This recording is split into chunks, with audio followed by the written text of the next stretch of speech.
Very good morning, students. Welcome to the class. We are doing chapter number 4 in your history book, औद्योगिकरण का युग, era of industrialization, right? इस chapter को further continue करते हैं. So open your history book, page number 118. प्रारंभिक उद्यमी यानी कि इनिशियल जो इंडस्ट्रियलिस्ट थे, पहले हम उनके बारे में पढ़ते हैं. पेज नंबर 118 है आपका. देश के विभिन्न भागों में तरह तरह के लोग उद्योग लगा रहे थे. आइए देखें ये लोग कौन थे. बहुत सारे व्यावसायिक समूहों का इतिहास चीन के साथ व्यापार के जमाने से चला आ रहा है. ठीक है, बहुत सारे व्यावसायिक समूह मतलब जो बिजनेस ग्रुप्स हैं अलग अलग, वो चाइना के साथ पहले से ही जो है व्यापार करते थे. जैसा कि पिछले साल की किताब में आपने पढ़ा था, 18वीं सदी के आखिर से ही अंग्रेज भारतीय अफीम का चीन को निर्यात करने लगे थे. उसके बदले में वे चीन से चाय खरीदते थे.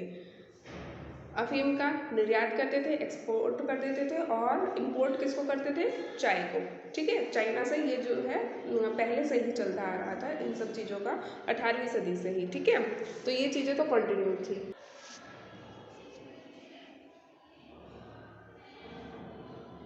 उसके बदले में वे चीन से चाय खरीदते थे जो इंग्लैंड जाती थी.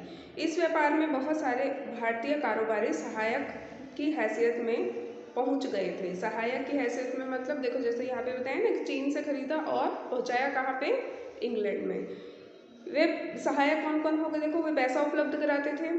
पढ़ा था हमने पहले भी कि बैंकर्स थे जैसे, और जो ऋणदाता थे, जमींदार थे, ये लोग भी बहुत जो है उस टाइम पे अमर्ज हो रहे थे. आपूर्ति सुनिश्चित करते थे और माल को जहाज़ों में लाद कर रवाना करते थे. व्यापार से पैसा कमाने के बाद उनमें से कुछ व्यवसायी भारत में औद्योगिक उद्यम स्थापित करना चाहते थे. यानी कि जो भी इनको पैसा मिलता था इन सारे कामों से, उसके बाद वो भारत में ही अपना कोई बिजनेस सेटअप करना चाहते थे. बंगाल में द्वारकानाथ टैगोर ने चीन के साथ व्यापार में खूब पैसा कमाया और वे उद्योगों में निवेश करने लगे. 1830-40 के दशकों में उन्होंने 6 संयुक्त उद्यम कंपनियां लगा ली थी. 1800 इनका नाम याद रखना है आपको. इनका नाम है द्वारकानाथ टैगोर. इनकी पिक्चर भी दी गई है यहाँ पे चित्र 17 में. ये है द्वारकानाथ टैगोर. द्वारकानाथ टैगोर का विश्वास था कि भारत पश्चिमीकरण और औद्योगिकरण के रास्ते पर चलकर ही विकास कर सकता है. उन्होंने जहाज रानी, जहाज निर्माण, खनन, बैंकिंग, बागान और बीमा क्षेत्रों में निवेश किया था. ठीक है, ये सारे सेक्टर्स थे जिस पर पैसा इन्होंने लगाया था.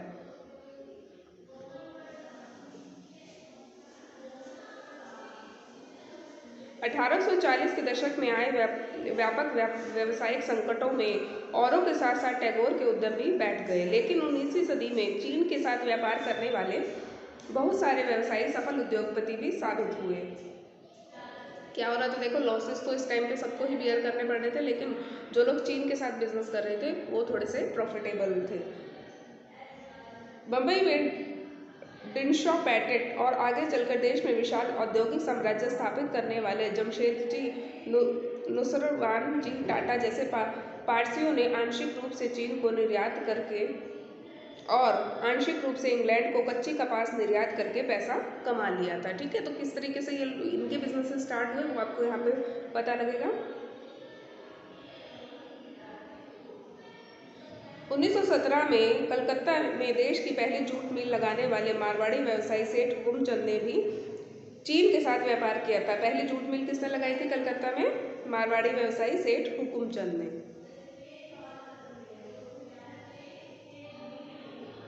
ये देखो चित्र 16 में जमशेदजी जीजो भोई का जो है पिक्चर है. जोजे भोई एक पारसी बुनकर के बेटे थे. अपने समय के बहुत सारे लोगों की तरह इन्होंने भी चीन के साथ व्यापार और जहाजरानी का काम किया था. उनके पास जहाज़ों का एक विशाल बेड़ा था. अंग्रेज और अमेरिकी जहाज कंपनियों के साथ प्रतिस्पर्धा के कारण 1850 के दशक तो उन्हें सारे जहाज बेचने पड़े थे. ये सब चीज़ें तो देखो हो ही रही थी. लास्ट चैप्टर में भी हम पढ़ चुके कि जिस तरीके से ब्रिटेन में जो है औद्योगिकरण शुरू हुआ, धीरे धीरे भारत के जो आयात निर्यात का जो सारा सिस्टम था वो ठप होता चला गया था. यही काम प्रसिद्ध उद्योगपति जीटी बिड़ला के पिता और दादा ने किया. पूंजी इकट्ठा करने के लिए अन्य व्यापारिक नेटवर्कों का सहारा लिया गया। मद्रास के कुछ सौदागर बर्मा से व्यापार करते थे, जबकि कुछ के मध्य पूर्वी अफ्रीका में संबंध थे। इसके अलावा भी कुछ वाणिज्यिक समूह थे, लेकिन वे विदेश व्यापार से सीधे जुड़े हुए नहीं थे। वे भारत में ही व्यवसाय करते थे। वे एक जगह से दूसरी जगह माल ले जाते थे, सूद पर पैसा चलाते थे, एक शहर से दूसरे शहर में पैसा पहुंचाते थे और व्यापारियों को पैसा देते थे। जब उद्योगों में निवेश के अवसर आए तो उनमें से बहुतों ने फैक्ट्रियां लगा ली थी। ठीक है, तो पहले ये लोग क्या करते थे, माल को एक जगह से दूसरी जगह लगाना, ठीक है, सूद पर यानी कि ब्याज पर पैसा देना, ठीक है, एक शहर से दूसरे शहर में पैसा पहुंचाना। लेकिन जब इन उद्योगों में निवेश के अवसर आए तो उन सब ने अपनी अपनी फैक्ट्रीज खोल ली।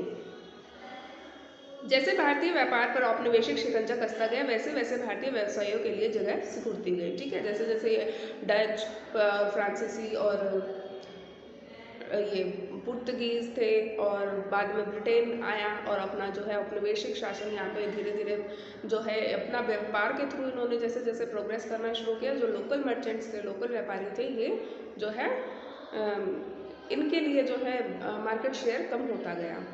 उन्हें अपना तैयार माल यूरोप में बेचने से रोक दिया गया। अब वे मुख्य रूप से कच्चे माल और अनाज, कच्ची कपास, अफीम, गेहूं और नील का ही निर्यात करते थे। ठीक है, क्या हो रहा था पहले जो है कॉटन, टेक्सटाइल मतलब कपड़े की मांग जो बहुत थी, लेकिन बाद में क्या होता है, ब्रिटेन के खुद के जब व्यवसायों को बढ़ाने के लिए वो लोग क्या करते हैं, सिर्फ और सिर्फ कच्ची कपास ही भारत से वो लोग निर्यात करने लगे थे, आयात करने लगे थे। ठीक है, धीरे धीरे उन्हें जहाजरानी व्यवसाय भी बाहर धकेल दिया गया। पहले विश्व युद्ध तक यूरोपीय प्रबंधकीय एजेंसियां भारतीय उद्योगों के विशाल क्षेत्र का नियंत्रण करती थी।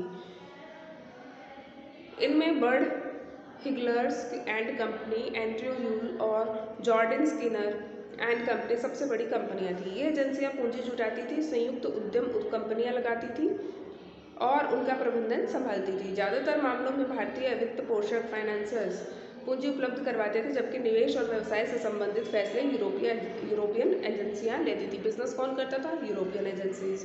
पैसा कौन प्रोवाइड कर रहा था, इंडियंस, जो इंडियन फाइनेंसर्स थे वो। यूरोपीय व्यापारियों, उद्योगपतियों के अपने वाणिज्यिक परिसंघ थे, जिनमें भारतीय व्यवसायियों को शामिल नहीं किया जाता था। अब हम देखेंगे कि मजदूर कहाँ गए। फैक्ट्रियाँ होंगी तो मजदूर भी होंगे। फैक्ट्रियों के विस्तार से मजदूरों की मांग बढ़ने लगी। 1901 में भारतीय फैक्ट्रियों में 5,84,000 मजदूर काम करते थे। 1946 तक यह संख्या बढ़कर 24,36,000 हो चुकी थी। ये मजदूर कहाँ से आए? ज़्यादातर औद्योगिक इलाकों में मजदूर आसपास के जिलों से आते थे। जिन किसानों कारीगरों को गाँव में काम नहीं मिलता था, वे औद्योगिक केंद्रों की तरफ जाने लगते थे। 1911 में बम्बई के सूती कपड़ा उद्योग में काम करने वाले 50% से ज़्यादा मजदूर पास के रत्नागिरी जिले से आए थे। कानपुर की मिलों में काम करने वाले ज़्यादातर कानपुर जिले के ही गांवों से आते थे। मिल मजदूर बीच बीच में अपने गांव जाते रहते थे। वे फसलों की कटाई व त्योहारों के समय गांव लौट जाते थे, यानी कि आसपास के ही लोग, गांव के लोग जो है इन फैक्ट्रियों में काम करने के लिए आ रहे थे। बाद में जब नए कामों की खबर फैली तो दूर दूर से भी लोग आने लगे। उदाहरण के लिए संयुक्त प्रांत के लोग बम्बई के कपड़ा मिलों और कलकत्ता के जूट मिलों में काम करने के लिए पहुंच रहे थे। नौकरी पाना हमेशा मुश्किल था। हालांकि मिलों की संख्या बढ़ती जा रही थी और मजदूरों की मांग भी बढ़ रही थी, लेकिन रोजगार चाहने वालों की संख्या रोजगार के मुकाबले हमेशा ज़्यादा रहती थी। ठीक है, भले ही बहुत सारी फैक्ट्रीज लग रही थी और उसमें जो है लेबरर की डिमांड भी थी, लेकिन जब मजदूर आते थे तो हमेशा उनकी संख्या जो रिक्तियाँ होती थी, यानी कि जो खाली जगह होती थी, उनसे ज़्यादा हो जाती थी। ठीक है, मिलों में प्रवेश भी निषिद्ध था। उद्योगपति नए मजदूरों की भर्ती के लिए प्राय एक जॉबर रखते थे। जॉबर कोई पुराना और विश्वसनीय कर्मचारी होता था। वे अपने गांव से लोगों को लाता था, उन्हें काम का भरोसा देता था और उन्हें शहर में जमने के लिए मदद देता था और मुसीबत में पैसे से मदद करता था। इस प्रकार जॉबर ताकतवर और मजबूत व्यक्ति बन गया था। बाद में जॉबर मदद के बदले पैसे व तोहफों की मांग करने लगे और मजदूरों की जिंदगी को नियंत्रित करने लगे। जॉबर कौन होता है, आपको समझ में आ गया? समय के साथ फैक्ट्री मजदूरों की संख्या बढ़ने लगी, लेकिन जैसा कि आप देखेंगे कुल औद्योगिक श्रम शक्ति में उनका अनुपात बहुत छोटा था।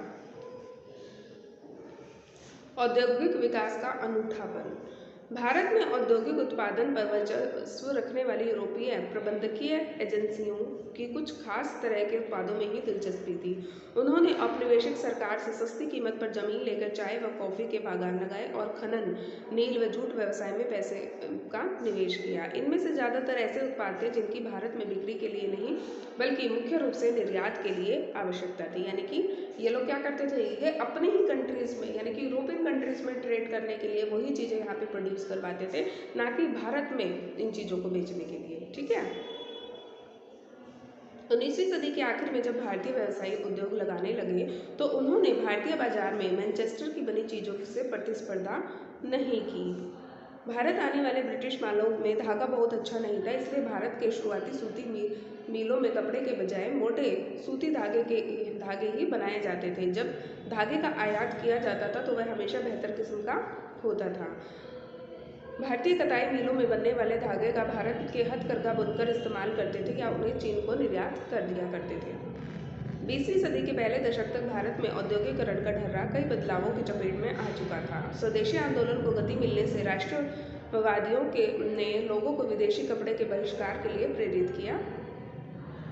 ये तो आप सब जानते हैं, आज़ादी के समय जब महात्मा गांधी ने ये स्वदेशी जो है अपनाने का जो राष्ट्रवादी लोगों के कपड़े विदेशी कपड़े का बहिष्कार करने के लिए जब उन्होंने प्रेरित किया लोगों को, तो उससे क्या हुआ, भारतीय सूती कपड़े की मांग बढ़ गई। औद्योगिक समूह अपने सामूहिक हितों की रक्षा के लिए संगठित हो गए और उन्होंने आयात शुल्क बढ़ाने तथा अन्य रियायतें देने के लिए सरकार पर दबाव डाला। 1906 के बाद चीन भेजे जाने वाले भारतीय धागे के निर्यात में भी कमी आने लगी थी।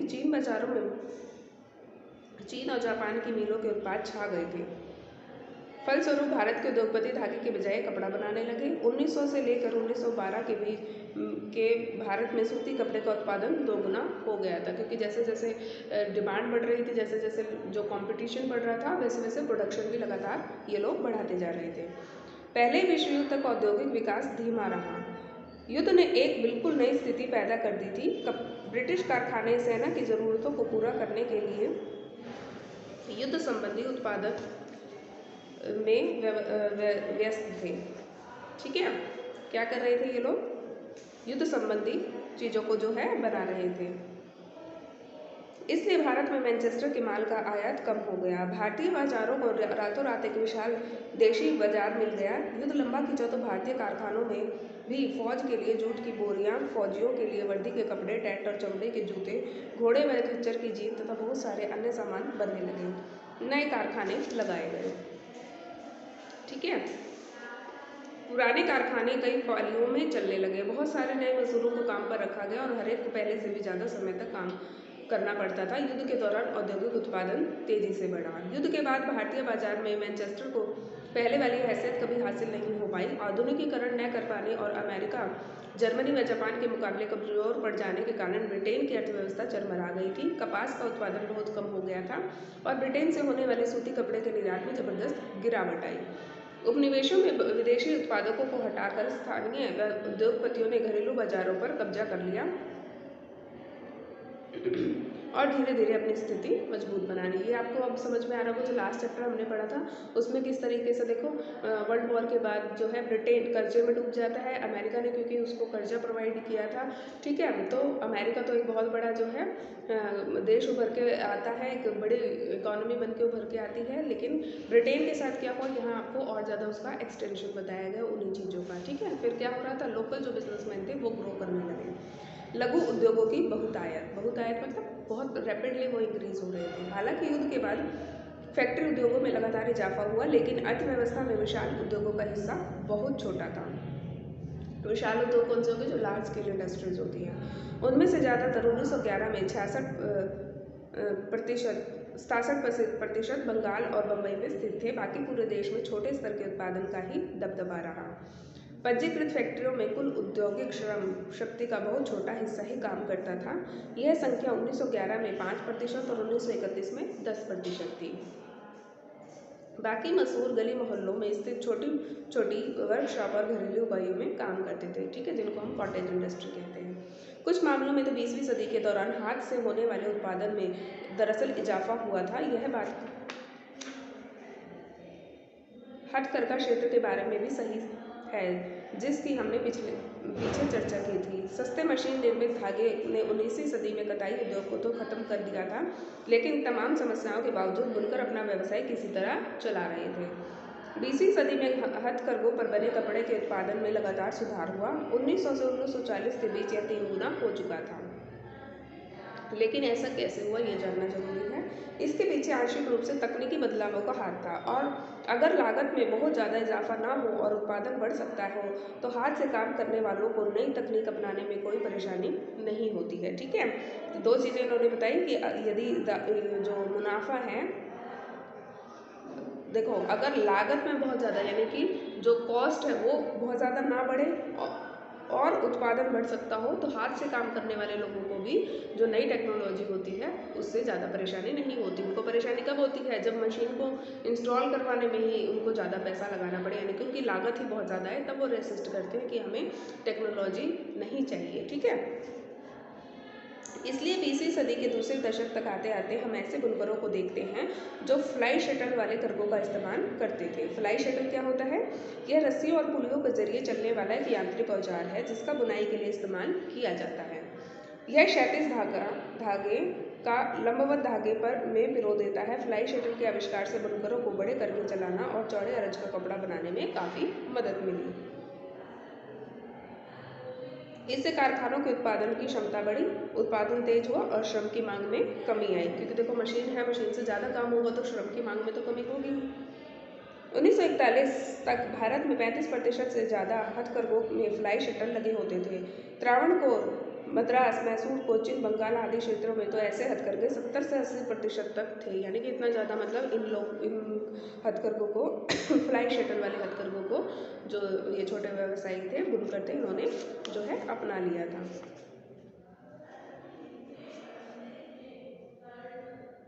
इसके अलावा भी कई छोटे छोटे सुधार किए गए जिनसे बुनकरों को अपनी उत्पादकता बढ़ाने और मिलों से मुकाबला करने में मदद मिली।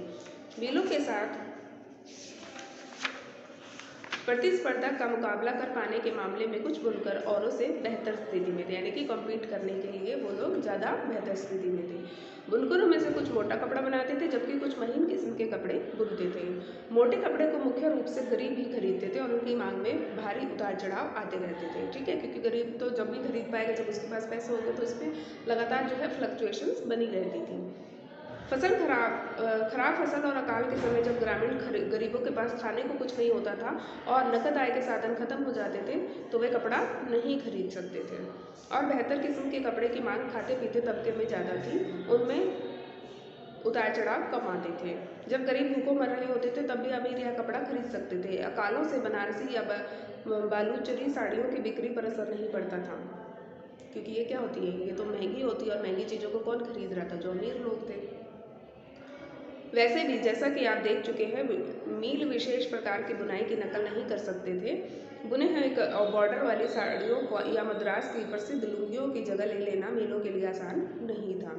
ऐसा भी नहीं है कि 20वीं सदी में भी उत्पादन बढ़ाते जा रहे बुनकरों व अन्य दस्तकारों को हमेशा फ़ायदा ही हो रहा था। उनकी ज़िंदगी बहुत कठोर थी, उन्हें दिन रात काम करना पड़ता था। अक्सर पूरा परिवार, बच्चे, बूढ़े और औरतें उत्पादन के किसी न किसी काम में हाथ बढ़ाता था, लेकिन ये फैक्ट्रियों के युग में अतीत के अवशेष भर नहीं थे। उनका जीवन और श्रम औद्योगिकरण की प्रक्रिया का एक अभिन्न अंग था। वस्तुओं के लिए बाजार, हम देख चुके हैं कि किस तरह ब्रिटिश निर्माताओं ने भारतीय बाजार पर कब्जे के लिए प्रयास किए था और किस तरह भारतीय बुनकरों व दस्तकारों, व्यापारियों, उद्योगपतियों ने औपनिवेशिक नियंत्रण का विरोध किया, आयात शुल्क सुरक्षा के लिए मांग उठाई, अपने लिए जगह बनाई और अपने माल के बाजार को फैलाने का प्रयास किया। ठीक है, ब्रिटेन में यही सब चीज़ें हुई थी। वहाँ के जो लोकल बिजनेसमैन थे उन्होंने क्या करा, भारतीय जो है माल का जो है विरोध किया और क्या कहा कि इन पे आयात शुल्क बढ़ाया जाए, जिससे भारतीय जो कपड़े की मांग थी वो कम होने लगी। जब नई चीज़ें आती हैं तो लोगों को उन्हें खरीदने के लिए प्रेरित करना भी पड़ता है। लोगों को लगना चाहिए कि उन्हें इस उत्पादन की ज़रूरत है। इसके लिए क्या किया गया, नए उपभोक्ता पैदा करने का एक नया तरीका विज्ञापनों का है। जैसा कि आप जानते हैं, विज्ञापन विभिन्न उत्पादों को ज़रूरी और वांछनीय बना देते हैं। वे लोगों की सोच बदल देते हैं और नई ज़रूरतें पैदा कर देते हैं। आज हम एक ऐसी दुनिया में हैं जहां चारों तरफ विज्ञापन छाए हुए हैं। अखबारों, पत्रिकाओं, होर्डिंग्स, दीवारों, टेलीविज़न के पर्दे पर सब जगह विज्ञापन छाए हुए हैं। लेकिन अगर हम इतिहास में पीछे मुड़कर देखें तो पता चलता है औद्योगिकरण की शुरुआत से ही विज्ञापनों ने विभिन्न उत्पादों के बाजार को फैलाने में और नई उपभोक्ता संस्कृति रचने में अपनी भूमिका निभाई है। यानी कि एडवर्टीजमेंट आज के ही टाइम में भी प्रिवेलिंग नहीं है, बल्कि जब इंडस्ट्रियलाइजेशन शुरू हुआ था तब भी विज्ञापनों ने बहुत अहम भूमिका निभाई थी। जब मैनचेस्टर के उद्योगपतियों ने भारत में कपड़ा बेचना शुरू किया तो वे कपड़े के बंडलों पर लेबल लगाते थे। लेबल का फायदा यह होता था कि खरीदारों को कंपनी का नाम या उत्पादन की जगह का पता चल जाता था। लेबल ही चीज़ों की गुणवत्ता का प्रतीक भी था। जब किसी लेबल पर मोटे अक्षरों में मेड इन मैनचेस्टर लिखा दिखाई देता तो खरीदारों को कपड़ा खरीदने में किसी तरीके का डर नहीं लगता था। ठीक है, उस पर लिख देते थे मेड इन मैनचेस्टर, तो लोगों को लगता था ये बेहतर क्वालिटी का है और उनको जो है कंपनीज को बेचने में कोई दिक्कत नहीं होती थी। देखो, ग्रेप वाटर का कैलेंडर, एमवी धुरंधर का चित्र, 1928। बच्चों की चीज़ों का प्रचार करने के लिए बालकृष्ण की छवि का सबसे ज़्यादा इस्तेमाल किया जाता था। इस तरीके से ग्रेप वाटर का ऐड है। लेबलों पर सिर्फ शब्द और अक्षर ही नहीं होते थे, उन पर तस्वीरें भी बनी होती थी जो अक्सर बहुत सुंदर होती थी। यहाँ देखो, हर जगह आपको जो है पिक्चर्स, एडवर्टीजमेंट्स विद पिक्चर्स दिखाई दे रही है। अगर हम पुराने लेबलों को देखें तो उनके निर्माताओं की सोच, उनके हिसाब किताब और लोगों को आकर्षित करने के उनके तरीकों का अंदाज़ा लगा सकते हैं। देखो, सनलाइट साबुन का कैलेंडर, यहाँ भगवान विष्णु आसमान से रोशनी लाते दिखाए गए हैं। नीचे है एक भारतीय मील में बने कपड़े का लेबल, इसमें एक देवी अहमदाबाद के मील में बना कपड़ा दान कर रही है और लोगों से भारत में बने कपड़े के इस्तेमाल का आह्वान कर रही है। ठीक है, तो इस तरीके की एडवर्टीजमेंट उस समय में बनाई जाती थी। इन लेबलों पर भारतीय देवी देवताओं की तस्वीरें प्राय होती थी। देवी देवताओं की तस्वीर के बहाने निर्माता ये दिखाने की कोशिश करते थे कि ईश्वर भी चाहता है कि लोग उस चीज़ को खरीदें। कृष्ण या सरस्वती की इन लेबलों पर भारतीय देवी देवताओं की तस्वीरें प्राय होती थी। देवी देवताओं की तस्वीर के बहाने निर्माता ये दिखाने की कोशिश करते थे कि ईश्वर भी चाहता है कि लोग उस चीज़ को खरीदें। कृष्ण या सरस्वती की तस्वीरों का फायदा ये होता था कि विदेशों में बनी चीज़ भी भारतीयों को जानी पहचानी सी लगती थी। ठीक है, विदेशी लोग भी मतलब भारतीय देवी देवताओं की फ़ोटो लगाकर उसको जो है भारतीय जो कस्टमर है उनको बेचने की कोशिश करते थे। 19वीं सदी के आखिर में निर्माता अपने उत्पादों को बेचने के लिए कैलेंडर छपवाने लगे थे। ठीक है, अखबारों और पत्रिकाओं को तो पढ़े लिखे लोग ही समझ सकते थे, लेकिन कैलेंडर उनको भी समझ में आ जाते थे जो पढ़ नहीं सकते थे। चाय की दुकानों, दफ्तरों व मध्यवर्गीय घरों में ये कैलेंडर लटके रहते थे। जो इन कैलेंडरों को लगाते थे वे विज्ञापन को भी हर रोज पूरे साल देखते थे। इन कैलेंडरों में भी नए उत्पादनों को बेचने के लिए देवताओं की तस्वीर होती थी। ये तो आजकल भी होता है, आपने कैलेंडर्स खरीदे होंगे तो आपको पता होगा उसमें जो है बहुत सारी एडवर्टीजमेंट्स दिखाई देती रहती हैं। तो उससे क्या होता है, पूरे मंथ, साल के अलग अलग महीने में आपको अलग अलग प्रोडक्ट्स की एडवर्टीजमेंट देखने को मिलती है। देवताओं की तस्वीरों की ही तरह महत्वपूर्ण व्यक्तियों, सम्राटों व नवाबों की तस्वीरें भी विज्ञापनों व कैलेंडरों में खूब इस्तेमाल होती थी। इनका संदेश अक्सर यह होता था, अगर आप एक शाही व्यक्ति का सम्मान करते हैं तो इस उत्पाद का भी सम्मान कीजिए। ठीक है, लोगों को कन्विंस किया जाता था कि अगर आप इस जो है पर्टिकुलर देवी देवता या किसी शाही इंसान का सम्मान करते हैं तो आपको ये प्रोडक्ट भी खरीदना चाहिए।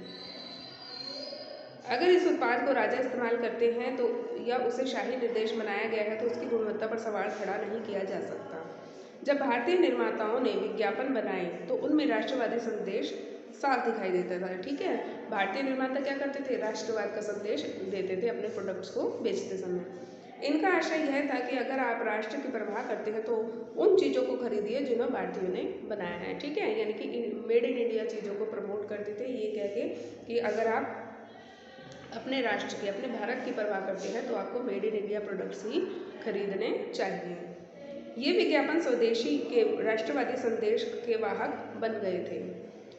अब निष्कर्ष देख लेते हैं। जाहिर है कि उद्योगों के युग में बड़े बड़े औद्योगिकीय बदलाव आए हैं, फैक्ट्रियों का उदय हुआ है और नई औद्योगिक श्रम शक्ति अस्तित्व में आई है।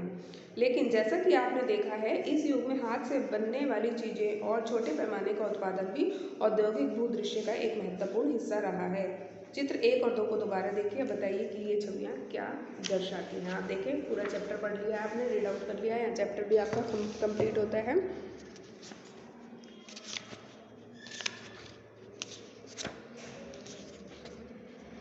चित्र एक ये था, डॉन ऑफ द सेंचुरी। अब आप देखें इसको और बताइए कि आपको क्या समझ में आता है। चित्र 2, जादूगर वाला, ठीक है, ये चित्र, ठीक है। अब आपको इन दोनों का ही मतलब साफ समझ में आ जाएगा, ठीक है। यहाँ आपका ये चैप्टर जो है कंप्लीट होता है।